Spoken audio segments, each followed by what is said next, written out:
Muchas gracias, señora alcaldesa. Empiezo por decirle a la señora Espinar que yo cumplo las leyes, todas las leyes, no como su amiga Ada Colau, que solo va a cumplir las leyes que le gusten. Yo las cumplo todas. Todas, las que me gustan y las que no. Y la de memoria histórica no me gusta. Bien. El tercer teniente de alcalde, en su comparecencia, y el comisionado de la memoria histórica, en su informe, se han esforzado mucho en justificar jurídica y formalmente por qué han dedicado tanto tiempo y esfuerzos a elaborar un plan para cambiar el nombre de algunas calles de nuestra ciudad. Para eso citan profusamente el acuerdo de creación del comisionado y la llamada Ley de Memoria Histórica de 2007. Parece como si no estuvieran muy seguros de la conveniencia de haber efectuado este trabajo y necesitaran legitimarse ante la opinión pública por haberlo hecho. Y tienen toda la razón en dudar acerca de si lo que han hecho tiene algún sentido, porque, como les decía el editorial de un periódico nacional este fin de semana, abro comillas, causa estupor y fatiga que en Madrid se vuelva a poner el foco sobre un plan para eliminar el callejero franquista. Somos muchos los que desde el primer momento rechazamos la llamada Ley de Memoria Histórica, porque también desde el primer momento denunciamos que solo era un siniestro intento de reabrir heridas de la guerra civil que llevaban muchos años cerradas. Unas heridas que habían cicatrizado, en primer lugar, por la voluntad de concordia de los propios protagonistas directos. Una concordia que tuvo su mejor expresión en la Ley de Amnistía de 1977 y después en la Constitución de 1978, pero que venía de mucho más atrás. Por ejemplo, ahí tienen algunos de los párrafos de la declaración del Comité Central del Partido Comunista de España, sí, señor Valiente, en 1956, hace 60 años. Decían, en el campo republicano son más numerosas e influyentes las opiniones de los que estiman que hay que enterrar los odios y los rencores de la guerra civil. Y siguen, no hemos cesado de preconizar la unión nacional de los españoles, de insistir en la necesidad de cerrar el foso abierto por la guerra civil entre unos y otros. Eso es lo que decían los comunistas que habían hecho la guerra y que entonces sufrían la represión franquista, para que 60 años después tengamos una ley que sirve justo para eso, para desenterrar los odios y para abrir fosos entre unos y otros españoles. Hace pocos días, un socialista que sí sabe lo que fue la guerra civil y lo que fue el franquismo, Joaquín Leguina, a propósito de este asunto de los nombres de las calles, lo decía meridianamente claro. Esta ley de memoria histórica no ha servido sino para abrir heridas que la Ley de Amnistía había pretendido cerrar. Y lo explicaba con pocas y contundentes palabras. Decían, los dos bandos de la Guerra Civil Española se impusieron el odio, la venganza y el asesinato político. Y quienes aún se niegan a admitir esta vergüenza y pretenden cargar sobre uno de los dos bandos el furor asesino que reinó en las dos retaguardias son simplemente unos sectarios.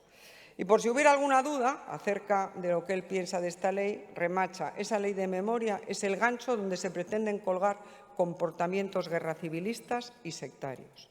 Y podría seguir con numerosas declaraciones que desde la izquierda española se han hecho en favor de la reconciliación y en contra de la resurrección del rencor y del odio. Pero voy a terminar con una frase de Marcelino Camacho, pronunciada en el Congreso de los Diputados en el debate para la aprobación de la Ley de Amnistía. Decía Marcelino Camacho, ¿cómo podríamos reconciliarnos los que nos habíamos estado matando los unos a los otros si no borramos ese pasado de una vez para siempre? Pues una ley fratricida y sectaria que el PP debería haber derogado cuando tuvo mayoría para poder hacerlo, y que es utilizada de vez en cuando por los que Leguina llama sectarios para tratar de enturbiar la convivencia en paz de todos los españoles. Una ley, en mi opinión, absurda, que pretende dictar cuál es la única interpretación legal permitida de la historia de España del último siglo.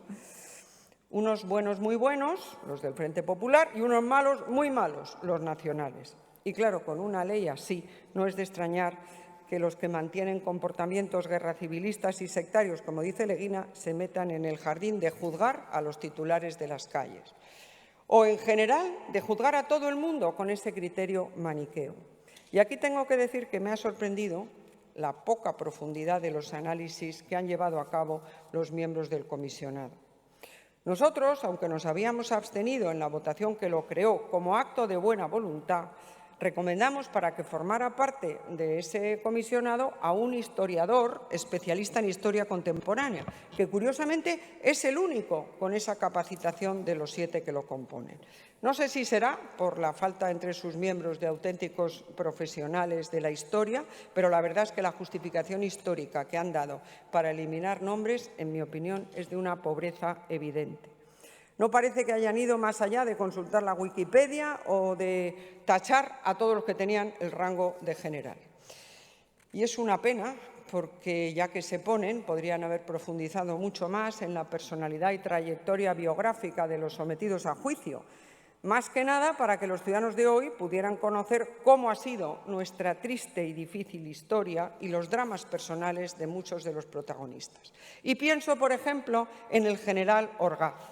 Estoy segura de que, aparte de Pedro Corral, que él sí sabe de esto, los concejales de este ayuntamiento, habría poquísimos, si es que hay alguno, que sepan algo de la biografía del general Orgaz. Seguro que poquísimos sabrán que no solo nunca fue un fascista, ni nada que se le pareciera, sino que fue de los primeros momentos un militar que buscaba la restauración de una monarquía parlamentaria. Pero eso les da igual.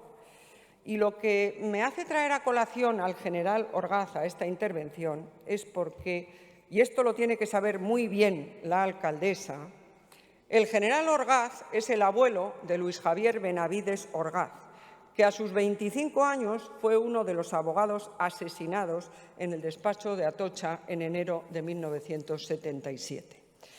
Saber eso sí es saber historia de España, para que no vuelva a repetirse, porque en todas las familias españolas la guerra civil y sus consecuencias dejaron huellas terribles provenientes de uno y de otro bando.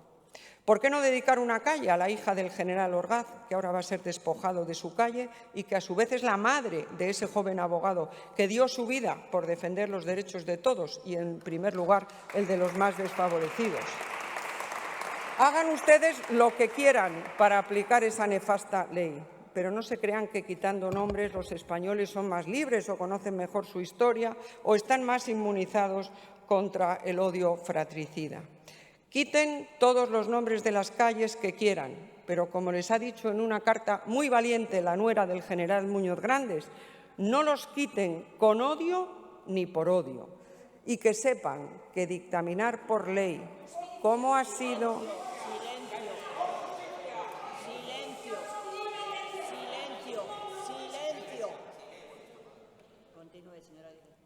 Ni con odio ni por odio.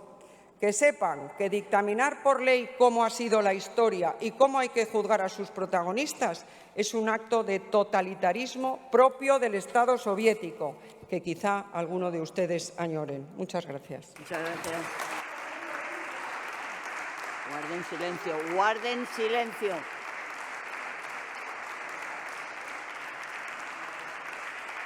Señor Valiente. Señor, guarden silencio.